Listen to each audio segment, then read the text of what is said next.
Well, hello. Hi, David. How are you doing? William. I'm Dave Kinninger. This is my brother in song, Bill Miller. Bill Miller. And we're here today to talk to you about singing.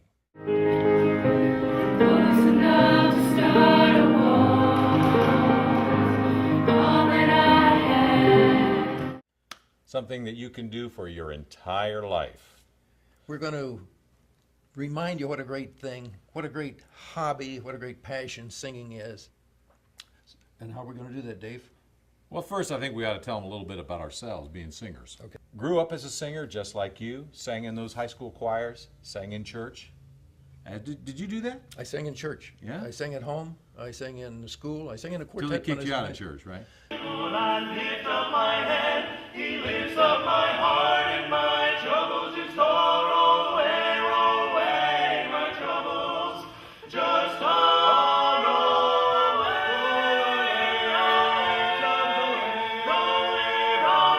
roll away. No, I still sing in a church choir. It's a great place to sing. All right. If you have any questions at any time, just hold up your hand, and we'll encourage you to question as we go along. Mm-hmm. So you talked about some of the benefits or some of the good things about singing, Dave, and Yeah. you want to go over those Singing again? is free. Singing is inexpensive. You have a voice that costs you nothing. You have your body parts, your vocal cords, your ears, your brain that help you hone the tone. That's right. The voice is portable. Portable. It goes Very wherever you portable. go. You don't have to buy a carrying case. It's always ready, almost always ready. You got to warm up a little bit. It'll last you your whole life. Do you know one of the and- best things about singing, though? It's good for you. That's right. It's healthy. It's something that makes you feel good. It's scientifically proven to lower the blood pressure, to release tension. There's something called oxytocin. Do you know what oxytocin is? It's a hormone. It's a isn't it? hormone. Yes. You get better grades if you sing.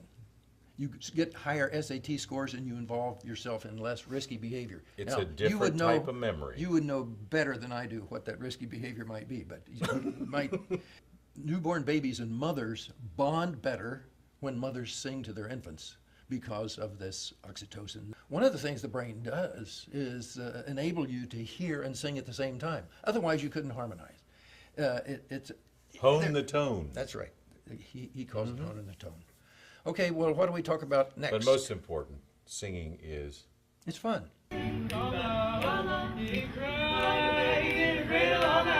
fun. And you can do it any place, anytime, your whole life. There you go. So Brother Bill. Yes, sir. Brother Bill, why don't we tell them a little bit, what is this barbershop stuff that we're talking We're about? going to talk about it a little bit, just a little bit, not enough to bore you. But it is one of the American musical art forms. The other two primary musical art forms that were born in the USA are gospel, and you've sung that or you've heard it sung, Some glad morning when this life is o'er, I'll fly away in the morning. and jazz, which started out at Dixieland and has morphed into all kinds of different stuff.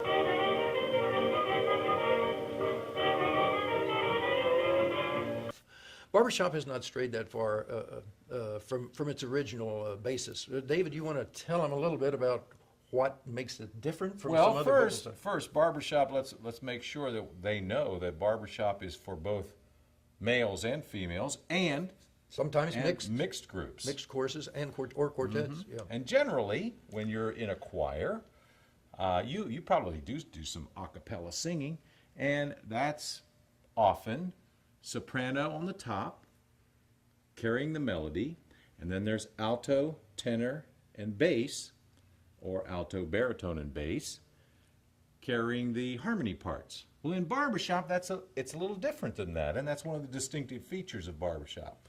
Can I tell them why? Go ahead, you're in dying to. barbershop, the melody is not on top.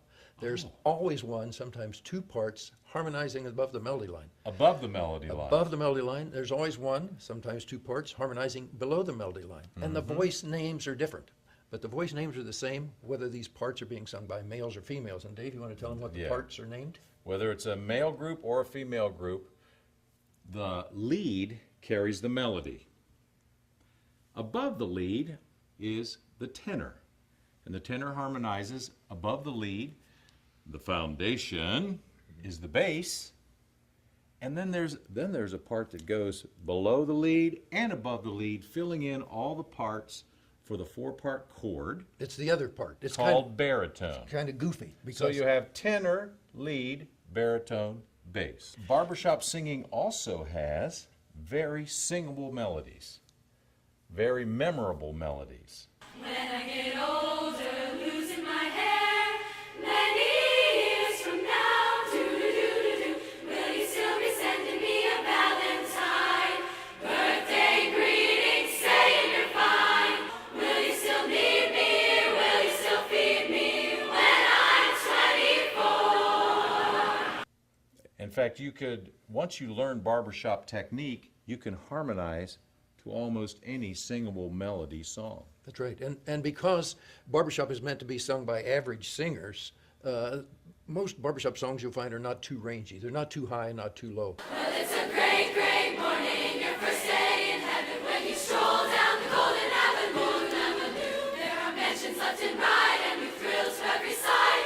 Saints always smile and saying, how you do? It's meant to be sung by everyone, It's meant to be sung by people. something that everyone could sing. Yes, people that have average range. So You're we just don't make hooked them on too- average, aren't you? No, I'm not hooked on average. So now what are we going to do? Well, you were going to tell them lots. There's also something about seventh chords. Lots of dominant seventh chords in Well, barbershop. There's one of the distinguished characteristics of the styles of the songs we sing is they're arranged with a lot of dominant seventh chords, and we talked about a dominant seventh chord, and you were going to sing one. I can't sing a chord. You were going to sing the notes that make up the chord. Oh, okay. So it's like solfege. Do, re, mi, fa, sol, la, ti, do is the scale. Everybody knows that, right? But the Okay. dominant seventh chord has the do. Do, mi, sol, te. It's do, mi, sol, ti flat, and try That to score chord well. creates that rub that people go, oh, that's a pretty cool chord. Oh, that's good. That's good.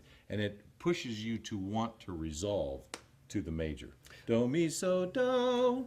But the dominant seventh also creates more natural harmonics or overtones than any other chord that you would normally sing. So that when you hear somebody sing a dominant seventh chord and sing it well, you'll get to hear 4, 5, 6, 7, 8, maybe 8 notes. Obviously Out of 4 involved. voices. Out of 4 voices, you get to hear more than 4 sounds. Overtones. Down in Caroline.